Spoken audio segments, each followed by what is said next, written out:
Atalmış Şinjan Uyghur Abdunum Rayonluq Partikom sekretari Ma Shungroy 12 yanvar kuni har qaysi viloyat oblastlarning partikom sekretarlariga yig'in ichib, partiyaning asosiy qatlamga bo'lgan kontrolligini texim kuchaytirishni, Şinjanning ijtimoiy muqimligi va uzun muddatlik aminligini kuchli tashkiliy kapolat bilan ta'minlashni talab qilgan. 14 viloyat, oblast va avtonom rayonluq partikomiga bevosita qarashliq har qaysi organlarning birinchi qo'l partikom sekretarlariga chaqirilgan yig'inning qatnashuvchilar o'zlarining 2022 yili ishlagan xizmatlaridan ma'lumot bergan.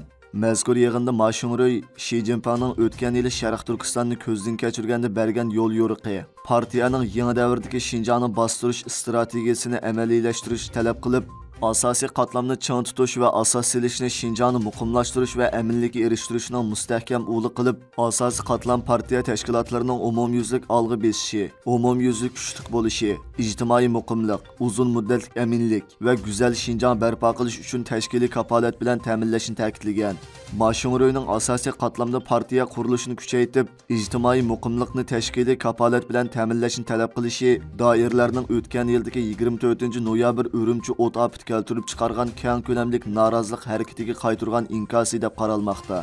Urumchidagi Do'nko'rik cho'ng bozoriga yaqin joydagi Uyg'urlar o'ltirishliq binoda yuz bergan fojialik o't ofati Sharq Turkistonning ichi va sirtida Xitoy fuqarolarining yuqumi qarshi keng ko'lamlik norozilik harakatini keltirib chiqargan.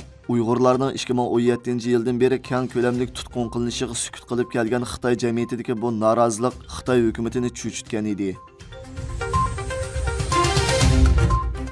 10 yanvar kuni Yevropa İttifaqı bilan Shimoliy Atlantik ahdi tashkiloti bir yo'silda birlashma xitobanomani imzolagan. Ular Rossiyaning Ukrainaga qilgan tajovuzchiligini eng kuchli shaklda ayiblash bilan bir vaqtda Ukrainani shartsiz qo'llaydiganligini qayta ta'kidlagan. Mazkur xitobnomada Yevropa İttifaqı bilan Shimoliy Atlantik ahdi tashkilotining o'rtaq bexatarlik tahdidiga qarta qandaq harakat qo'llanadiganligi to'g'risida birlikka kelgan ko'z qarashlar o'ttirib qo'yilgan.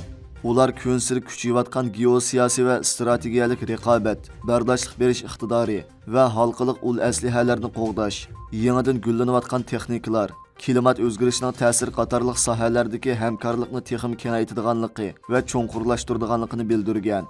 Xitobnomada o'zlarining duch kelayotgan bexatarlik tahdid va xirslarning doirasi shundaqli ko'lamining ko'nsir kengayotganligini bildirib, Yevropa Ittifoqi va Shimoliy Atlantik ahdi tashkiloti orasidagi uzun yillik hamkorlikni texim yuqori pallaga ko'tarmoqchi bo'lganligini ta'kidlagan. Mazkur xitobnoma jami 14 moddadan tarkib topgan bo'lib, 5-moddasida Xitoyning ko'nsir kuchayotgan ag'durumchilik harakati va bir qator siyosiy o'yinlarning hal qilishga tegishli xirslarning biri ekanligi o'ttirib qo'yilgan. Amerikadagi Rand siyosat tadqiqot markazining Xitoy ishlar analizchisi doktor Timosi Hintning bildirishicha, mazkur xitobnoma orqali Yevropa Ittifoqi bilan Shimoliy Atlantik ahdi tashkilotidan iborat bu ikki organ o'zlarining Rossiya va Xitoyga qarta o'rtaq ko'z qarashlarini ifodalab, Yevropaning birligini ko'rsatgan. O'zlari kelayotgan yoshirin xirslar haqidagi ko'z qarashlarini o'rtoqlashgan.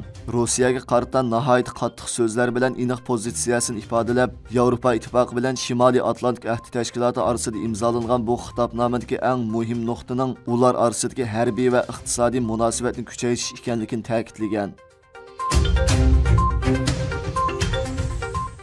Turkmeniston prezidenti Sardar Berdimuhamedov 6 yanvar Beyjingda ziyoratda bo'lib, Shi Jinping bilan ikki davlat hamkorligini kuchaytirish haqida kelishim tuzgan.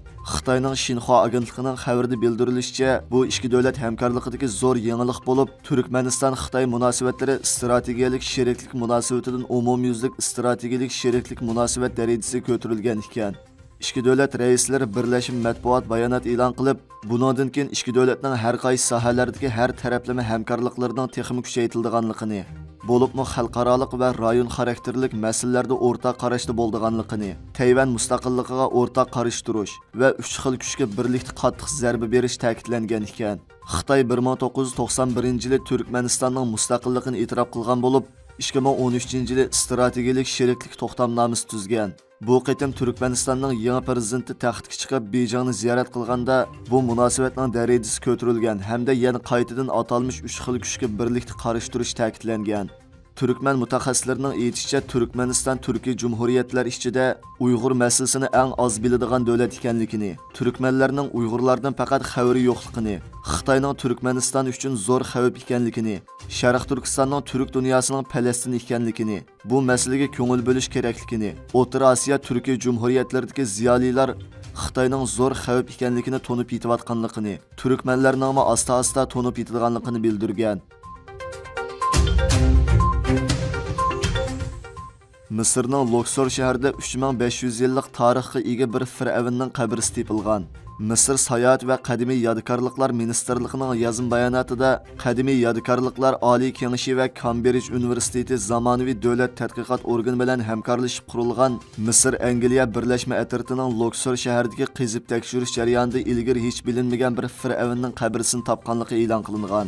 Bayqalgan qabrning birinchi Tutmos davridagi xon jamoati malikallari yoki shahzodalaridan biriga tava bo'lishi mumkinligi uqtirilgan. Qizivilingan qabrning qadimgi davrlarda yuz bergan kelkun sababidan nihoyat nachar holat ekanligi bildirilgan. Firavn 1 Tutmos qadimiy Misrning 18-xonadonligi davrida hukmronlik qilgan. Rangdor farfor qachilarini ishlatganda diqqat qilish kerak. Ko'zni qamashtiradigan rangdor farfor qachilar tamoq yeguvchilarga bir xil huzur ato qilgandek tuyuladi. Ammo nurg'un kishilar ularning yoshirin xiyim xatarini bilmaydi. Mayli farfor qachilar yoki sapal qachilar berilgan yuqori temperaturalik ranglik sir yoki tuvan temperaturalik ranglik sirlar bo'lsin, ularga ishiltilgan xom ashyolarning hammasi bir qism zaharlik ig'ir metallar va ularning boshqa ximiyalik birikimlaridan ishlanadi. Masalan, 9 xil ranglik sirlarning ko'pinchisida kadmiyning ximiyalik birikimlari bo'ladi. Oq seriq sirlarda qo'g'ishun oksid, yeshil ranglik sirlarda xrom oksid bo'ladi. Bu xil qachilarga meva sharbati, ochiq suv qatorliq ojiz kislotalik yemekliklar ilinsa, sir bilan sizilgan gullardagi zaharlik ig'ir metallar eriydi. Hem yemekliklar bilan billa badanga kirib odamni zaharlaydi. Hatto asti xarakterlik zaharlanishni keltirib chiqardi. Kadmiydan zaharlanganda o'pka va so'ngak zaxmlandi. Qo'g'ishundan zaharlanganda qon ozliq, nerv ojizlashish, yilikning ko'payish cheklimiga uchrashda kasallar paydo bo'ladi. Shunga rangdor farfor va rangdor sapal qachilarni ishlatmaslik, bo'libmi ichki devoriga ranglik sirlar bilan gul sizilgan rangdor farfor va rangdor sapal qachilarni hargiz ishlatmaslik kerak.